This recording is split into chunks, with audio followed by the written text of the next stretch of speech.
The ochre dust of Deadwood Crossing coated the back of the throat, a permanent grit that tasted of baked earth and broken promises.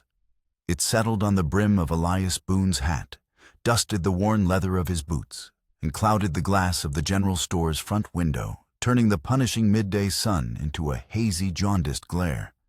Inside the air was a thick concoction of milled flour, cured tobacco, and the faint, sweet scent of licorice from a jar on the counter. It was a place of quiet transactions, of whispered gossip, and the mundane necessities of a life carved from unforgiving land. For Elias, it was a sanctuary of sorts, a temporary reprieve from the echoing silence of his ranch. He stood before a glass display case, his reflection, a gaunt, sun-weathered specter staring back at him. His gaze, however, was fixed on the object nestled on a bed of faded velvet within a silver locket, no bigger than his thumb, etched with the delicate filigree of a climbing rose. It was a mirror image of the one he had given his wife Sarah on their first anniversary. He could almost feel the cool weight of hers in his palm, remember the way her smile had outshone the polished silver, a light that had been extinguished 8 years ago by a fever that swept through the valley, like a phantom scythe taking her and their young son with it. He traced the shape of the locket on the dusty glass, a ghost of a touch for a ghost of a memory. The storekeeper, a balding man named Henderson, with spectacles perched on the end of his nose, cleared his throat. "Something I can help you with, Mr. Boone." Elias didn't look up, just looking. His voice was rust-scraped from a place he rarely visited. For 8 years he had cultivated silence, letting it grow around his small ranch like a thicket of thorns. He came to town only when necessity demanded it, for salt, for nails, for the things a man living alone could not make himself. He spoke when spoken to, his words spare and deliberate, each one a stone dropped into the deep well of his solitude. Suddenly, a sound shattered the store's drowsy quiet, not one sound, but a violent chorus. First came the splintering crack of wood from the bank next door, followed by a man's terrified shout. Then the unmistakable, deafening report of a Colt revolver fired indoors. Henderson froze his hand, hovering over a sack of beans. Elias's head snapped up, his posture shifting from quiet contemplation to coiled readiness in a heartbeat. His gaze, which a moment before had been clouded with memory, was now as cold and flat as a frozen lake. Another shot rang out closer this time. It wasn't a report. It was a percussive explosion. The general store's large front window imploded, a spiderweb of cracks erupting outward before the glass disintegrated into 1,000 glittering shards. Time seemed to warp, stretching the moment into an eternity. Elias saw a flicker of motion, a glint of lead tearing through the dusty air. It struck the display case with a sharp ping, a sound like a snapped banjo string. The stray bullet, its energy spent, ricocheted off the locket. The silver pendant, which had held his entire world of grief, was sent spinning across the worn floorboards. It came to rest near his boot, its delicate hinge broken, the two halves splayed open like a shattered butterfly's wings. The filigreed rose was dented, violated. A wave of cold fury washed over Elias, so potent it left him breathless. It wasn't just a bank robbery. It wasn't just a stray bullet. It was the town itself, this lawless, violent, careless place, reaching into the last sacred corner of his memory and smashing it under its heel. The chaos outside, the shouts, the pounding of running feet, all faded into a dull roar in his ears.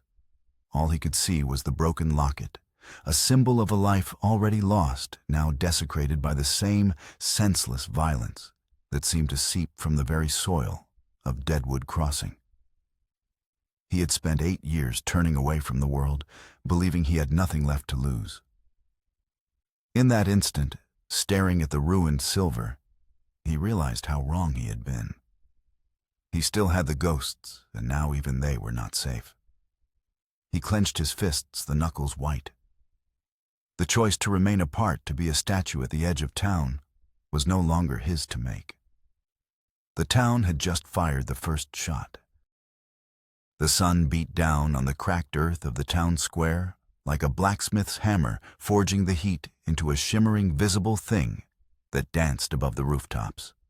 The chaos of the failed bank robbery had subsided, leaving behind two bodies covered by dusty blankets and a posse of grim-faced men riding out in a cloud of alkali dust.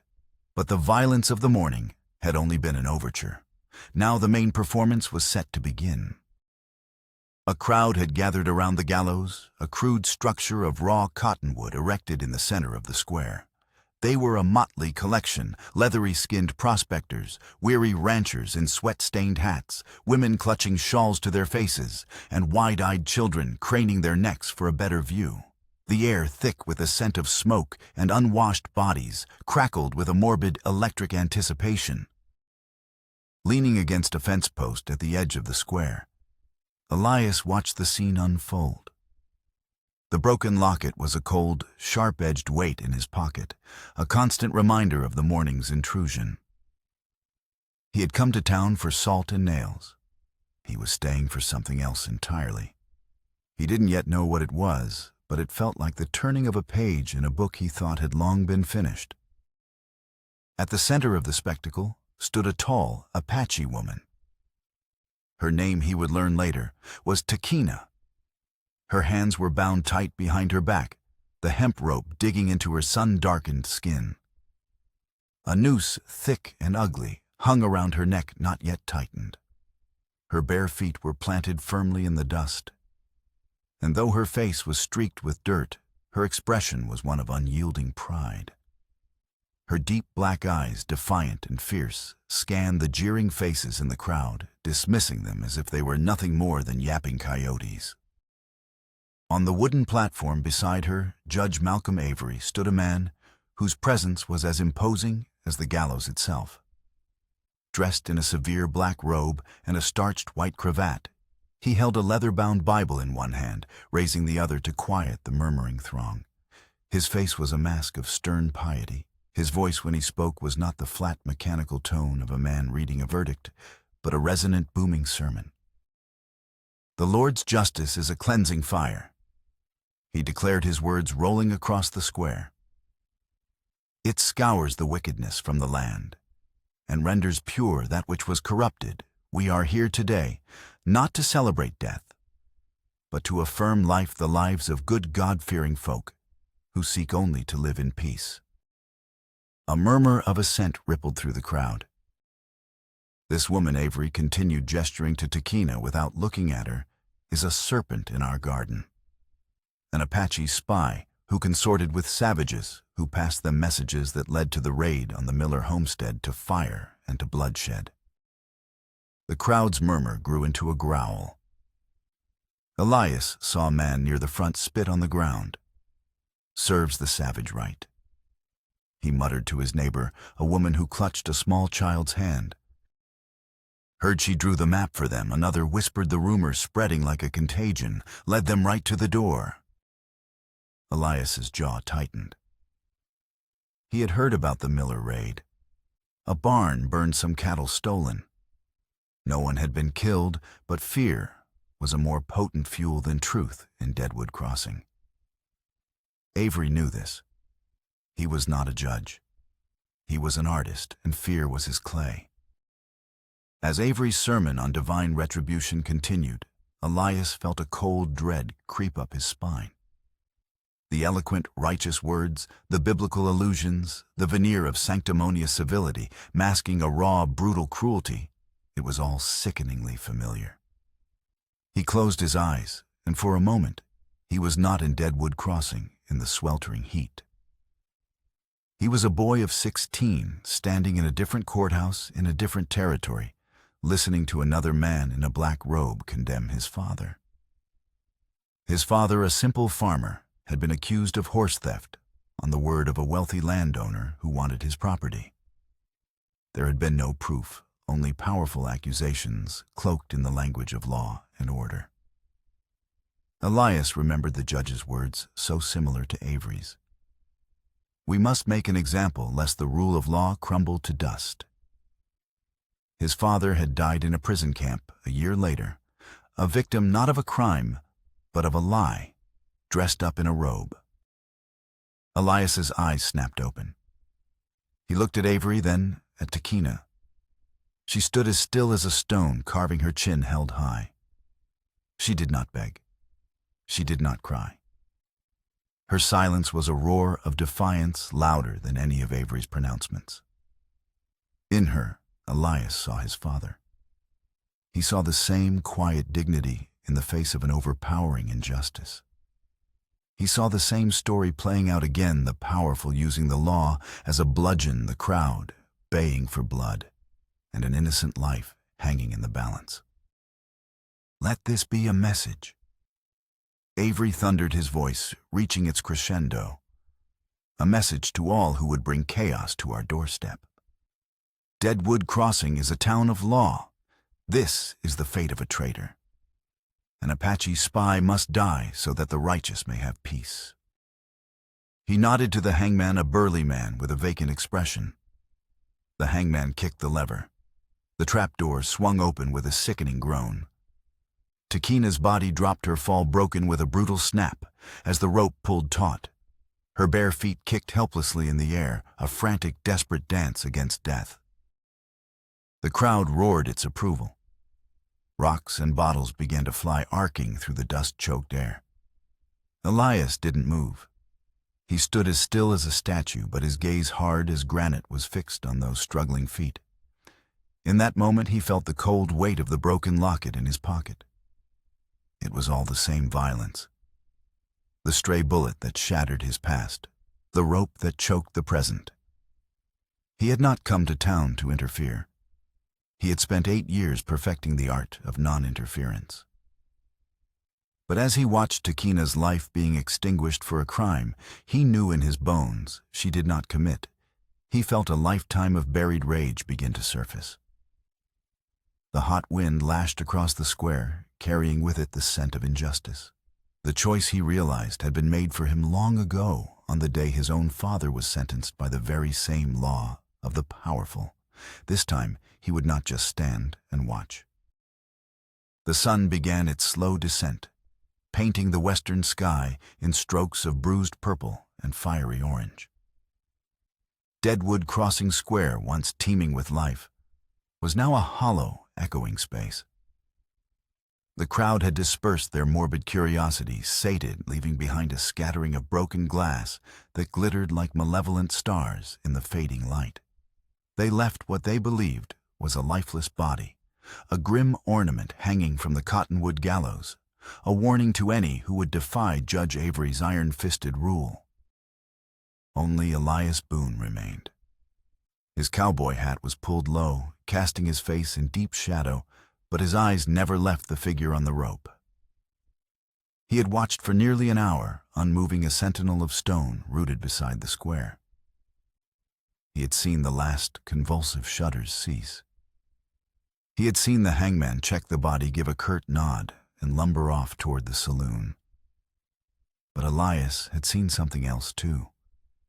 A flicker of movement so slight it was almost imperceptible.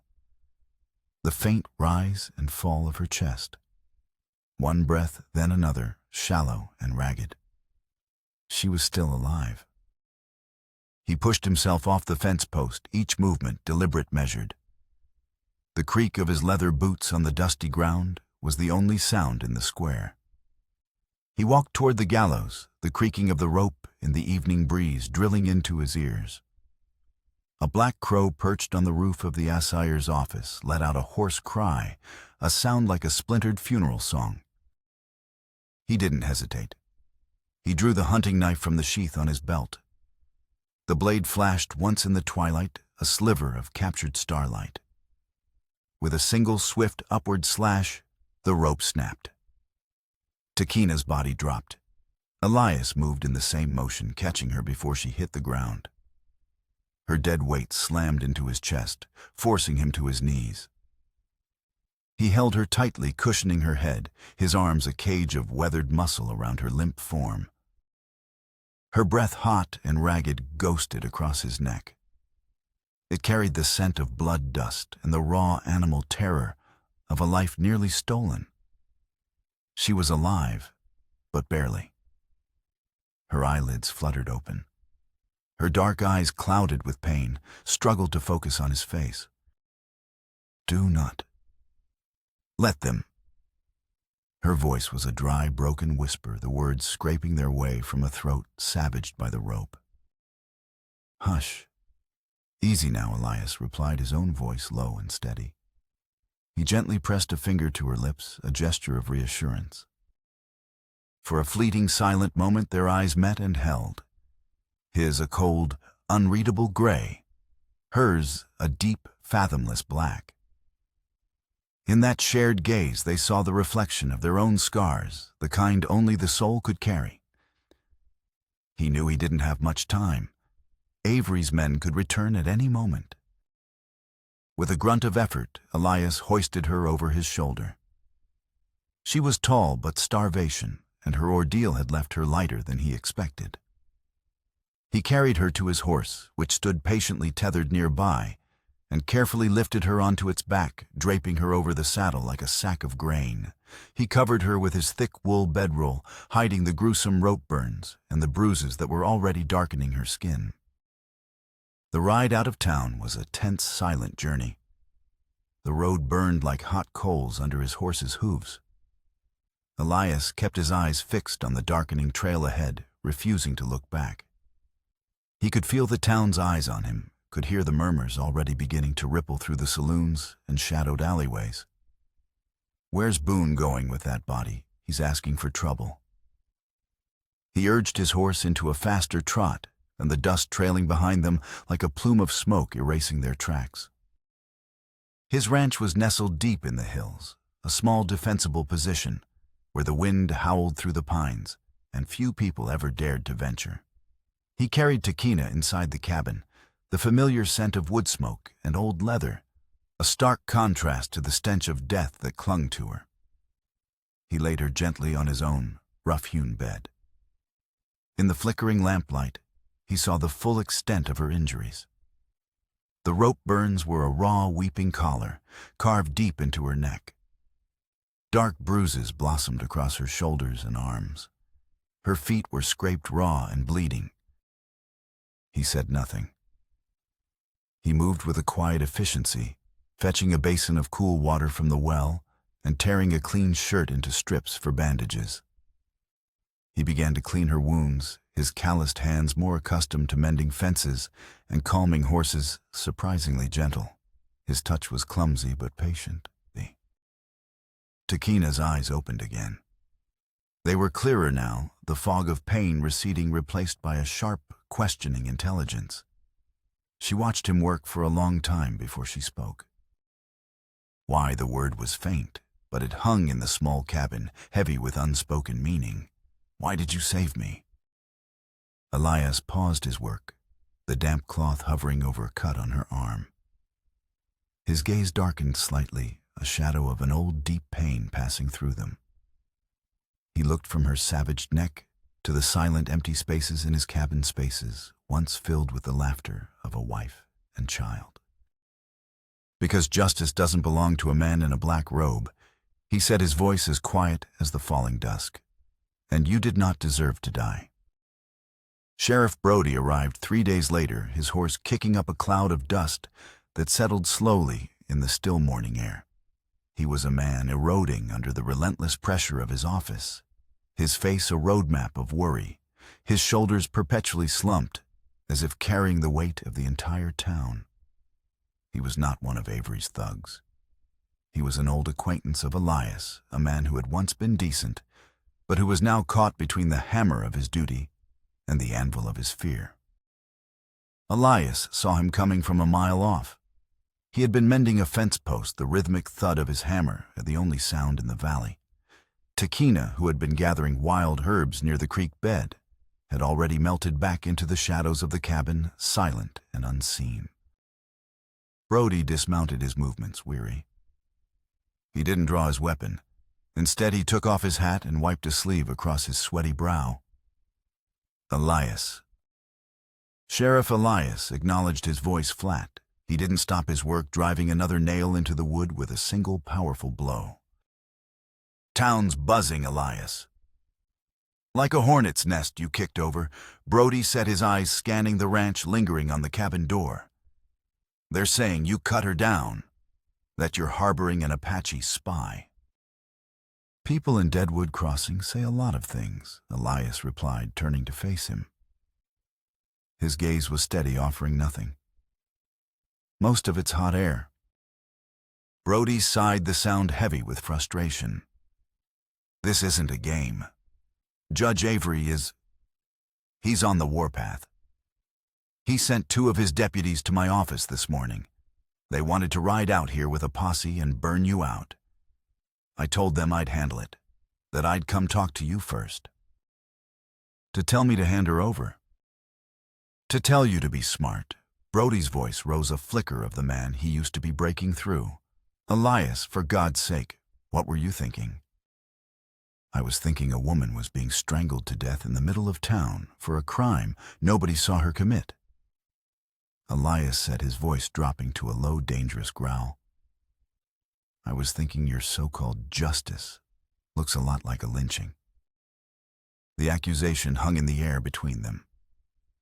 Brody had the decency to look away, his eyes finding a sudden fascination with the toe of his boot. He was a man drowning in his own compromises. "Listen to me," he said, stepping closer, his voice dropping to a conspiratorial whisper. "This ain't just about some Apache spy. It never was. That was just an excuse. Avery's been buying up land from anyone who crosses him. The Miller place, the old Johnson homestead. He's consolidating power. He wants to own this whole valley." He paused, then delivered the final critical piece of the puzzle. "You're sitting on the last reliable source of clean water for miles. The creek on your property is the only one that doesn't run dry in the summer. He doesn't want the woman, Elias. He wants you gone. He wants this land." The pieces clicked into place. Takina wasn't the target. She was the tool. A convenient scapegoat to provoke a conflict, to paint Elias as a sympathizer and an outlaw, giving Avery the legal pretext he needed to seize the ranch. The stakes had just been raised from a simple matter of harboring a fugitive to a war for survival. "He sent you here to warn me," Elias asked, a hint of surprise in his tone. "He sent me here to deliver an ultimatum." Brody corrected him, his face grim. "But I'm giving you a warning. He'll be back, and he won't send me next time. He'll send men who enjoy their work. Get out, Elias. Take the woman and ride north. Disappear. It's the only way." Elias stood silent for a long moment, the hammer heavy in his hand. He looked past Brody toward the hills where his wife and son were buried. This land wasn't just dirt and water to him. It was memory. It was the last piece of a life he had lost. Running was not an option. "Tell the judge I heard his message," Elias said finally, his voice devoid of emotion. He turned back to the fence post and drove another nail home. The sound was sharp, final, a declaration. Sheriff Brody watched him for a moment longer, a look of profound sadness on his face. He put his hat back on, mounted his horse, and rode away without another word, leaving Elias alone with the knowledge that the line had been drawn not in the sand, but in the very earth beneath his feet. Inside the cabin, Takina watched from the shadows of the window, her face unreadable. She had heard every word. Her own life, she now understood, was just a pawn in a much larger, more dangerous game. She looked at the man outside the quiet rancher who had inexplicably saved her. He was fighting for her, yes, but he was also fighting for himself. Her suspicion, a shield she had carried for a lifetime, remained firmly in place. His motives were still a mystery, and in her world, mysteries were often just graves waiting to be filled. The days that followed Sheriff Brody's visit settled into a tense, watchful rhythm. The silence that had once been Elias's companion was now a shared space filled with unspoken questions and the quiet hum of two solitary lives orbiting each other. The immediate threat had receded, but both knew it was merely the calm before a storm. During the day, a fragile truce emerged, built on a foundation of mutual necessity. Elias worked on the ranch, his movements economical and precise, rebuilding the burned sections of the horse pen, reinforcing the cabin door. Takina, her strength returning with each passing day, proved to be more than just a survivor. She was a force of nature. She showed him how to set snares that were nearly invisible, catching rabbits, and quail with an effortless skill that left him humbled. She pointed out the subtle shifts in the dirt that betrayed the passing of a deer, the broken twig that signaled the presence of a predator. She was teaching him to read the land he had lived on for years, revealing a language he had never known existed. Elias, in turn, tended to her wounds. The rope burns on her neck were beginning to heal, fading from a raw, angry red to a dark, permanent scar. Each evening, he would apply a salve of his own, making a mixture of herbs and bear grease his mother had taught him to prepare. His touch was clinical, respectful, but in those quiet moments, a different kind of communication began to take place. He learned the map of her pain, not from her words, but from the slight flinch of a muscle, the sharp intake of breath. One night, as a sliver of moon hung in the ink-black sky, they sat by the crackling fire outside the cabin. The wind whispered through the pines, a lonely, mournful sound. For days her past had been a locked room, but tonight, Takina finally turned the key. "They call me a spy." She began, her voice low, her gaze fixed on the dancing flames. "But the truth is, I was a ghost. I was looking for someone." She told him about her younger sister, Lena. They had been separated during a cavalry raid on their village years ago, a brutal, chaotic event that had shattered their family. Takina had escaped into the wilderness, but Lena, only a small child at the time, had been found by a white family. Rumors had reached Takina that the family had taken her in, that they lived somewhere in the territory, perhaps even near Deadwood Crossing. "I was not passing messages to warriors," Takina said, a bitter fire in her eyes. "I was asking questions, following whispers. I heard of a girl with Apache features living on a homestead north of town. When I went to see if it was her, I was captured. Avery's men claimed they found me near the Miller Ranch after the raid. It was a lie, but it was a convenient lie for them." Her story gave her a face, a heart, a motivation so pure and relatable. It cut through the layers of Elias's own hardened grief. She was not a symbol of injustice. She was a sister searching for her family. He understood that kind of desperate, hopeless quest. He had been on one of his own for 8 years, searching for a ghost he could never find. The next day, driven by a new sense of purpose, Elias rode into a prospector's camp, nestled in the foothills, a place where men forgotten by the world went to chase their dreams. He was looking for an old-timer named Jedediah, a man with a memory as long as his beard and a healthy distrust of anyone in a position of authority.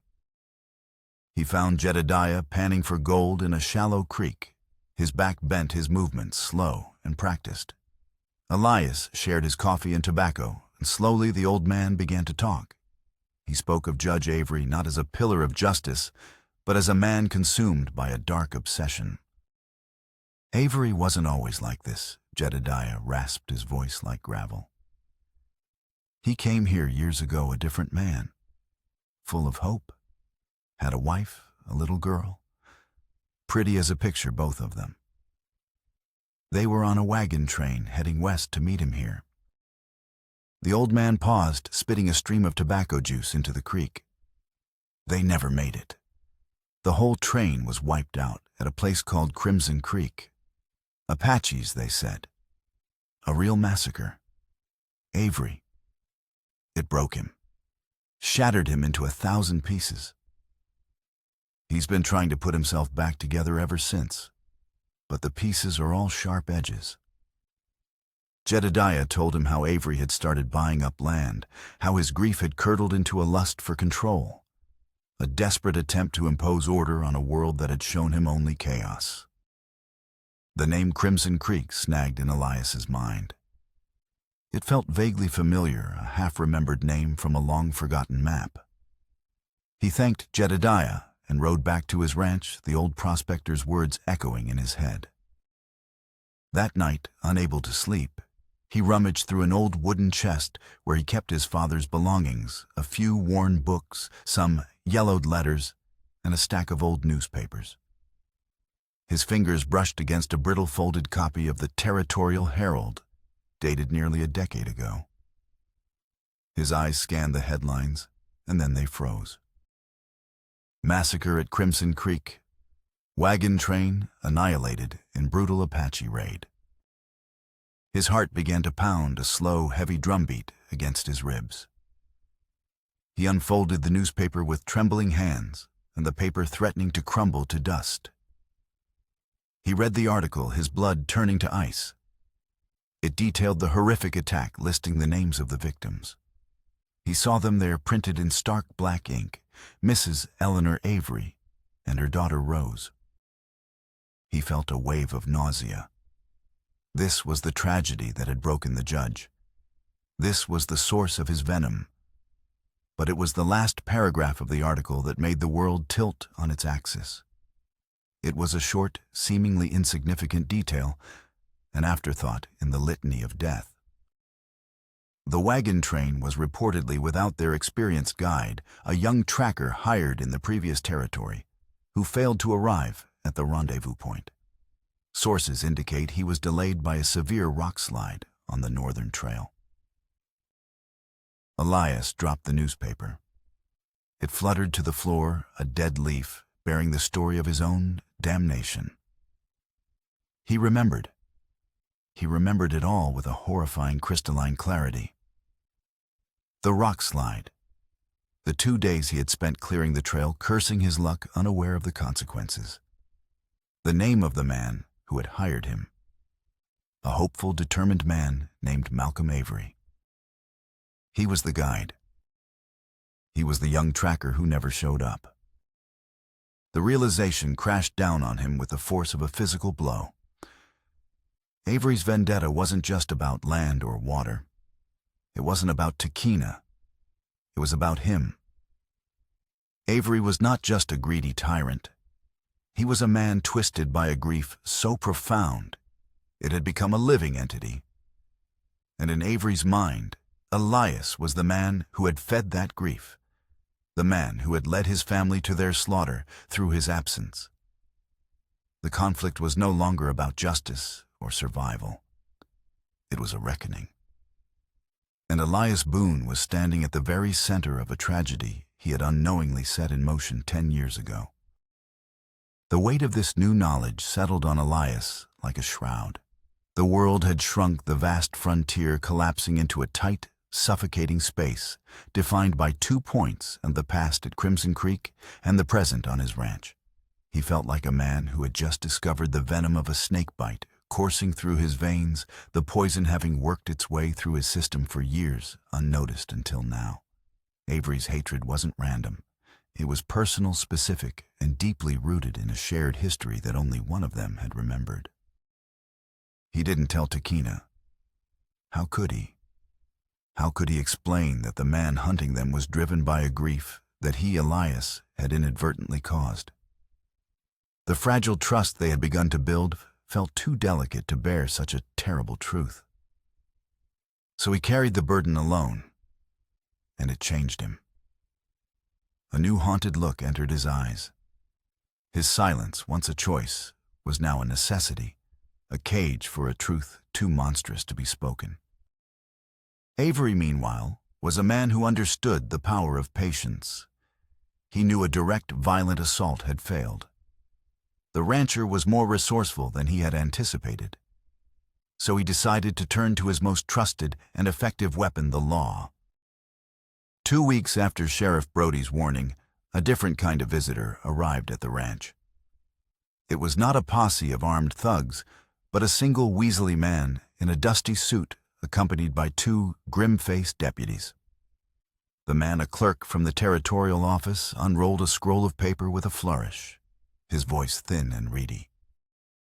Elias Boone, he chirped by the authority of the territory and the decree of Judge Malcolm Avery, I am here to serve this notice of seizure. Elias stood on his porch, his face a mask of cold fury. Takina watched from the cabin window, her hand resting on the hilt of her knife. Seizure on what grounds? Elias demanded, his voice low and even. For failure to pay territorial taxes for the past 3 years, the clerk announced, a smug smile playing on his lips. And of course, for the crime of harboring a known fugitive and conspirator against the peace as duly witnessed and recorded. Elias knew it was a lie. His taxes were paid, the records kept in a lockbox in the cabin. The fabrication was as transparent as it was audacious. This was Avery's new strategy, not to burn him out, but to legally strangle him, to use the very institution of justice to perpetrate the ultimate injustice. Sheriff Brody stood a short distance away, his horse shifting nervously. He was there as a required officer of the court, his presence a reluctant stamp of legitimacy on the proceedings. His eyes met Elias's, and in them Elias saw profound, miserable shame. Brody was a puppet, and he knew it. You have 24 hours to vacate the premises, the clerk continued, savoring his moment of power, after which time this property and all its assets, including water rights, will revert to the territory to be sold at public auction, an auction at which Elias knew Judge Avery would be the sole bidder. This was the checkmate, a non-violent confrontation that was more devastating than any gunfight. To fight them would be to openly declare war on the law itself, to become the outlaw Avery had already branded him. To resist would give them the legal right to kill him. He was trapped. That night, a heavy, oppressive silence filled the cabin. The legal document lay on the table between them, a declaration of war written on paper. They had lost. The ranch, the water, the graves on the hill, everything was about to be stripped away. We have to leave, Elias said, the words tasting like ash in his mouth. He's won. Takina, who had been staring into the fire, turned to him. Her eyes were not filled with fear or despair, but with a fierce, burning light. No, she said, her voice quiet but unyielding. When they corner a wolf, it does not run. It turns and fights. You said justice does not belong to the judge. Were those just words? Her question struck him with the force of a physical blow. He had been so consumed by the ghosts of his past, by the crushing weight of his connection to Avery's tragedy, that he had forgotten the principle that had started this all. He had been preparing to retreat, to accept the unjust verdict, just as he had been forced to do as a boy. Takina stood up. This man Avery, he uses paper and words as his weapons. But his power comes from the fear of others, from men like your sheriff. We cannot fight him here on your land. He has already claimed it. So we must go to his land, to the town. We must find proof of his lies. The taxes you paid, a witness who knows he fabricated the charges against me. We will not run from him. We will run toward him.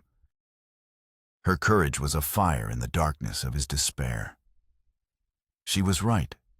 Fleeing now would be the end. They would be fugitives forever, always looking over their shoulders. Their only chance was to go on the offensive, to dismantle Avery's fortress of lies, brick by brick, before it crushed them completely. As the first hint of dawn touched the sky, they packed what little they could carry, food, water, ammunition, and the lockbox containing Elias's tax records.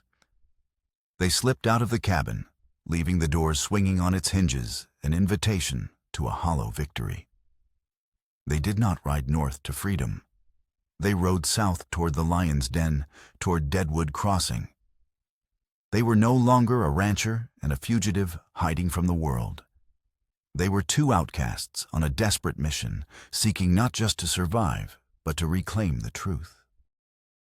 The sandstorm hit Deadwood Crossing without warning, a monstrous swirling wall of red dust that descended upon the town like a biblical plague. The sky turned a sickening shade of sepia, and the sun vanished behind a roiling curtain of grit. The wind howled through the streets, a furious, shrieking beast, tearing at shingles and rattling window panes. It was a storm that drove everyone indoors, isolating the town from the outside world, transforming it into a claustrophobic, suffocating stage for the final act. Elias and Takina slipped into the town. Under the cover of the storm's chaos, their faces wrapped in cloth, their forms blurred by the stinging, blinding dust. They moved like phantoms through the deserted streets, making their way to their destination, the courthouse. It was the heart of Avery's power, a formidable brick building that now stood as the only shelter from the tempest. They found Sheriff Brody in his office, huddled over his desk, a lamp casting a lonely circle of light in the premature twilight. He looked up as they entered, his face pale with shock. "Boone, what in God's name are you doing here? Avery's deputies are everywhere." "We're not here to fight his deputies." Brody Elias said, his voice calm and steady above the howl of the wind. He placed the metal lockbox on the desk. "We're here for the truth. These are my tax records paid in full. You know the charges are false. You know Avery is trying to steal my land." Brody looked from the box to Elias's face, his expression a mixture of fear and torment. "What do you want me to do? Testify against him. He'll ruin me. He'll kill me." "I want you to do the job you swore an oath to do." Elias said, his voice cutting through the sheriff's excuses. "I'm going to confront him. I just need you to make sure it's a fair hearing."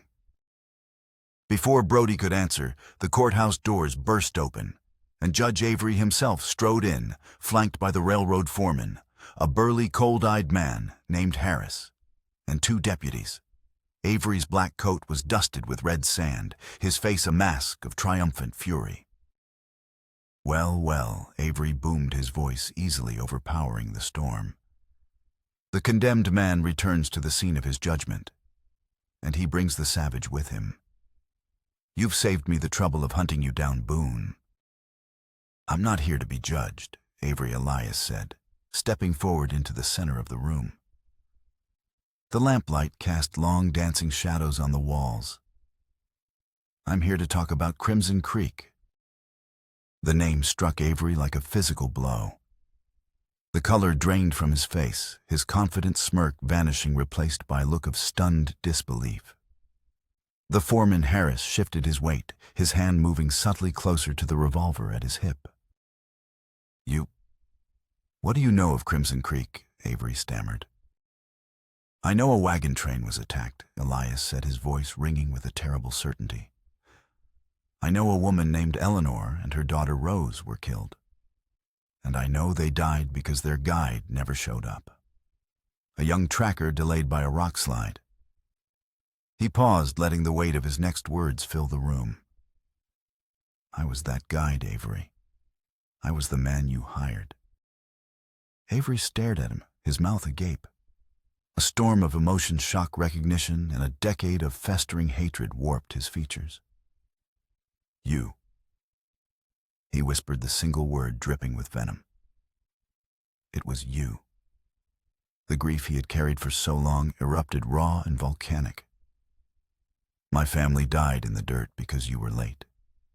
You worthless, irresponsible coward, I have spent 10 years dreaming of the justice I would deliver to the men responsible for their deaths. My entire life here, building this town, enforcing the law, it was all to create a place worthy of their memory, a place where I could finally find and punish you." His confession, screamed over the howling wind, was a portrait of a soul utterly broken by grief. But as he spoke, Takina, who had remained silent and watchful, took a step forward. Her eyes were not on Elias or Avery. They were fixed on Avery's large oak desk. On it, among his papers and inkwells, sat a small beaded bracelet, the colors still vibrant despite its age. A memento from the massacre, a token of his loss. That bracelet, Takina said, her voice cutting through Avery's tirade. "Where did you get it?" Avery glanced at it, distracted. "It was my daughter's. They found it on her body." The pattern, Takina said, her eyes narrowing. "The colors, the way the beads are woven, that is not Apache work." She looked directly at Harris, the railroad foreman, a sudden horrifying understanding dawning in her eyes.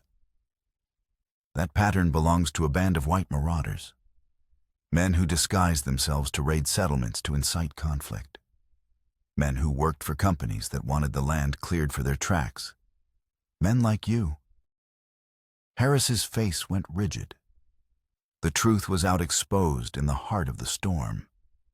He had orchestrated the Crimson Creek massacre, dressing his men as natives to create a pretext for the army to drive the Apache from the territory, clearing the way for the railroad. Avery's personal tragedy had been nothing more than a calculated business expense. "She's lying," Harris snarled, his hand flashing to his gun. But it was too late. The devastating truth crashed down upon Judge Avery. His entire life, his righteous crusade, his all-consuming vendetta against Elias, it was all built on a grotesque lie. His family hadn't been killed by savages or by Elias's failure. They had been murdered by the very progress he had championed, by the cold-blooded greed of the man standing beside him. With a guttural roar of pure agony, Avery lunged not at Elias, but at Harris. "You killed them." The courthouse erupted into chaos. Harris fired his revolver, the shot deafening in the enclosed space. The bullet went wide, shattering a law book on a shelf. The two deputies drew their weapons, but Sheriff Brody, finally shaken from his paralysis of fear, acted. He kicked over his heavy desk, creating a barricade, and fired a warning shot into the ceiling. "Drop your weapons, it's over." The fight was desperate, brutal, and intimate. It was a three-way struggle in the swirling dust and dim lamplight. Elias fought for a redemption he never knew he needed. Takina for a justice that had always been denied her people. And Avery, a man whose world had just been obliterated, fought with the suicidal despair of a man with nothing left to lose. He crashed into Harris, his judge's robes tangling around them as they slammed against the wall. A second shot from Harris's gun went off, and Avery slumped to the floor, a dark stain spreading across his chest. As Harris raised his gun to finish Elias, a knife, thrown with lethal precision, buried itself in his wrist. He screamed and dropped the revolver.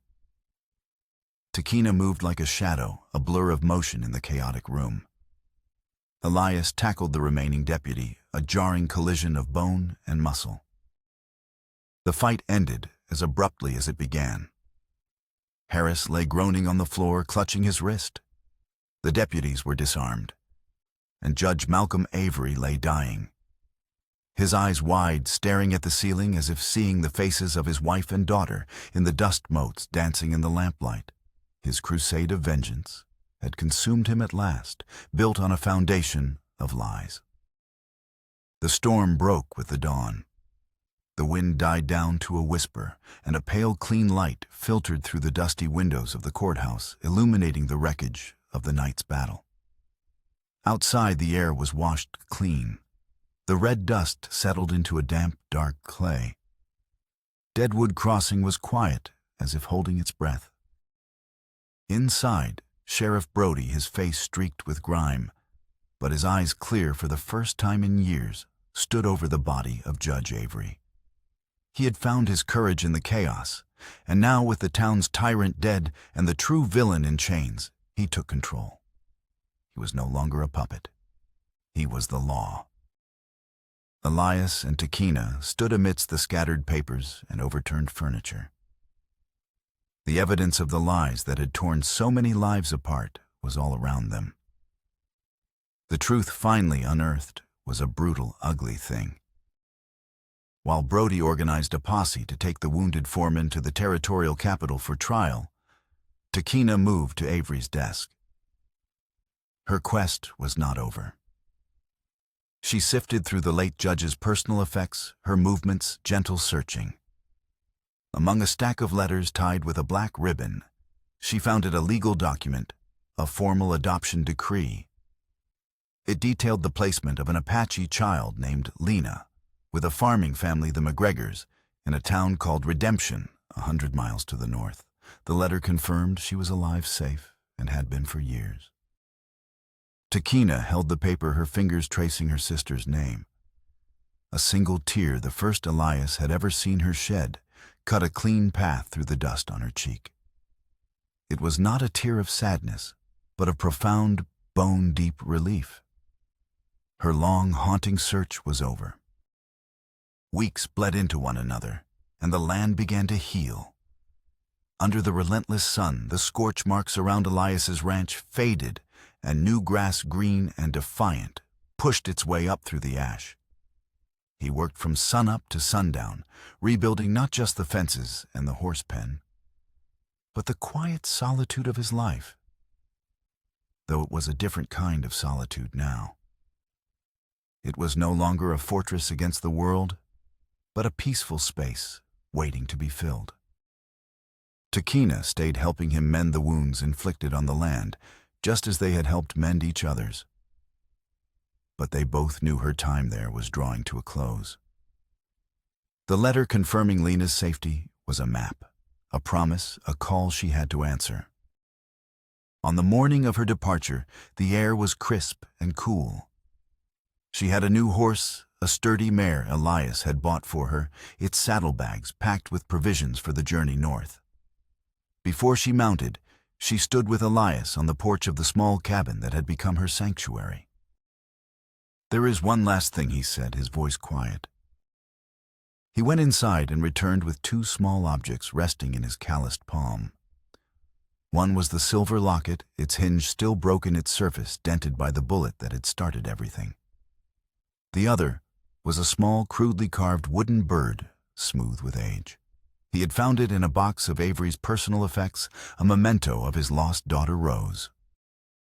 They rode in silence to the cliff that overlooked the valley, the place where Sarah and his son were buried under two simple wooden crosses. The whole world seemed to spread out before them, a vast tapestry of hills and sky. There, near the graves, Elias knelt and dug a small hole in the rich earth. He placed the broken locket and the wooden bird inside, side by side. Two symbols of profound loss, two artifacts of lives cut short by violence and misunderstanding. Takina knelt beside him. From a pouch at her waist, she took a single hardy sapling she had found growing by the creek. Together, without a word, they planted it in the hole covering the buried relics with fresh soil.